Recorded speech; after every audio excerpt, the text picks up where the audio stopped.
अरे जरा आमच्या नावाचा ध्यास लागतो तर शुद्धीत राहते.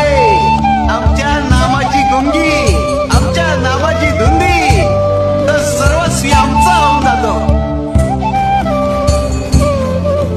ज्याचे भाग्य चांगलं असेल त्याला आमच्या नामाचा छंद नाही आणि त्याच्या मुखात सतत नाम जप असेल. आमच्या नामाची गोडी निर्माण होईल. ध्यानी मनी स्वप्नी ही नाम संजीवनी बदनी असेल. त्याला निरंतर सुखाची प्राप्ती होईल. तसं मधाचं सेवन करण्यासाठी भ्रमर कमळ फुलात गुंत